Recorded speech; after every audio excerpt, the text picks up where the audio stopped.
everyone, welcome back to the channel. Today we are going to understand the AWS Global Infrastructure, what it consists of, and how does AWS provides this huge cloud services to us, right? So let's understand that and what is the backbone behind this. So, so as we can see, when we say AWS Global Infrastructure, obviously the cloud it has a lot of data centers which are connected to each other via networks, and those data centers are actually lying around the world, are actually located around the world, and they are connected through a very high speed fiber optics network. Okay, and then there are some edge locations as well, and as we can see it is designed for high availability, low latency and fault tolerance. Okay, so all these things are taken care by the AWS Global Infrastructure. Now let's understand the various six major components that we have as far as AWS Global Infrastructure is concerned. Let's understand that. See, first is region. So when I say region, so it's a geographical area, right, where AWS multiple data centers. Say for example, Mumbai. Mumbai is one of the regions in that AWS provides. Okay, Singapore is one region. US East one is one region. European, say, Paris is another region. So these are the different regions. Now each region, okay, they are completely different and independent from each other. Say Mumbai location is completely different from Singapore. Okay, they have their independent power, networking facilities, etc. So we have this example here. AP South one is Asia Pacific. South one is Mumbai. This is the number basically given in that particular region. AP South region one is Mumbai. US East region number one is North Virginia. Okay, now what each region consists of? Okay, so each region, as we say, it has multiple data centers. Now each of these data centers, you could actually say like there are different availability zones.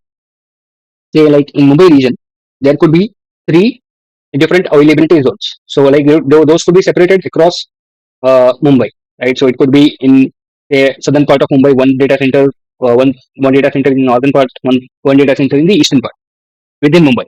Okay? So these are availability zones. So at the top of the hierarchy lies the region, and then inside the region there will be availability zones. And like I said, each availability zone again is independent. It's a separate data center, you could say. Every data center, okay, they have their own pooling, networking, etc., and then they are connected to each other via very high bandwidth links. Okay, and then so this basically, when I say Mumbai region has these three availability zones, say suppose one of them goes down, right, but still my AZB and AZC would be up. So this ensures my high availability within a region. So that's your region and availability zone. Now comes the concept of edge locations. Now let's understand this. Say suppose I have this region Mumbai, right? Now my data center and everything lies in Mumbai. But say suppose a user in Delhi, it tries to access my application which is deployed in the Mumbai region, right? So what will happen? So there will be a lot of network hops that will take place till the time it reaches Mumbai, right? Obviously, there will be some kind of latency that will be added. To reduce that, what AWS does is it creates some edge locations. So it will create a edge location in Delhi. So there won't be a particular proper region like Mumbai where it will have multiple data centers. What it will do is there will be one site. It will be smaller in compared to your availability zone, etc. But then there will be a small site which is called as the edge location. So edge location is like for your caching, for your normal caching, or you could say smaller amount of caching that can take place in these locations. So any users in Delhi, they will first hit the edge locations and then they will come to region. If there is a cache data which from where which the users can be served, then it will try to serve it from the edge location. If there is no data in that particular cache, then only then it will go into the regions. Now to again improve this further, what AWS did was it added regional edge caches. Now what happens basically? Now my user in Delhi, first it goes to edge locations. So if there is a miss in the edge location, you could say edge location is like a cache. Okay. Now if there is a miss in this edge location, then it will directly hit the regions. But now I want to avoid that kind of network traffic to my regions directly. So what AWS did, it added more regional edge cases. Now when we say regional edge cases, there will be a regional edge caches just before Mumbai. So before it hits Mumbai, there will be a regional edge caches for Mumbai region. Say similarly for North Virginia region. So what will happen? Say the user, when it tries to access the application, first it hits the edge location. Now if it basically there is a cache miss here, right? Then it will go to regional edge cache, and then it will go to region. Only then it will go to region. So there are high chances that it will be served from here itself. Say like CloudFront, etc. When we have like videos, when we have like huge like images, etc., which can be served directly from regional caches, that is something where you can use it. So this is mainly used by CloudFront. This is one of the service that AWS provides. So so this is larger in terms of size and everything. It is larger in the size. So it's a large caching center, you could say, and it sits between what your region and the edge location. Just keep that in. Okay. Now the fifth and important part is local zones. Now what happens in the local zones? It is the extension of your region. Okay. Now say suppose my Mumbai region, right? And say suppose I want uh, some part of my application in Bangalore region. Okay.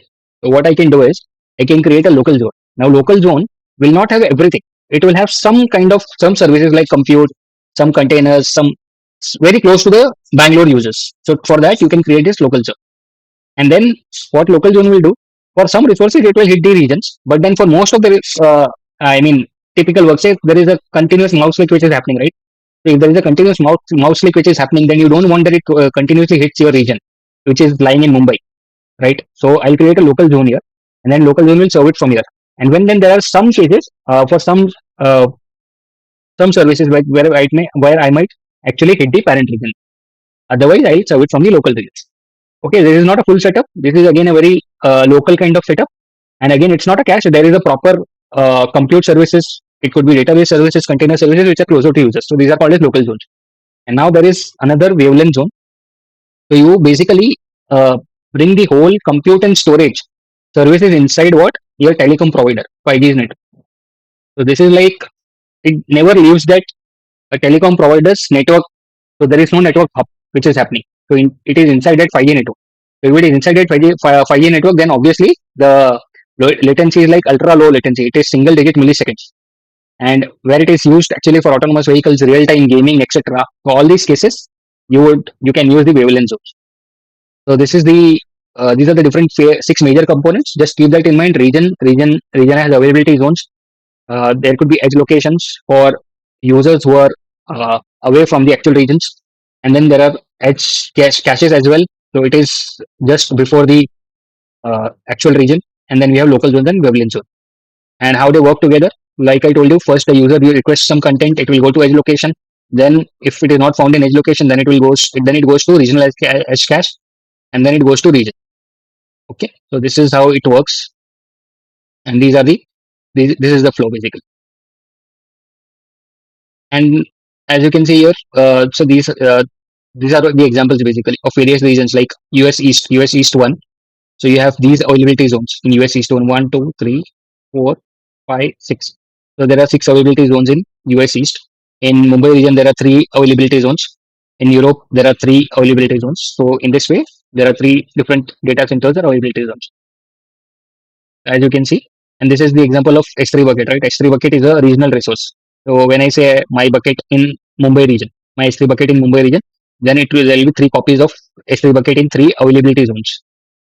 So this was about the AWS global infrastructure. Hope you like this video. Thank you so much.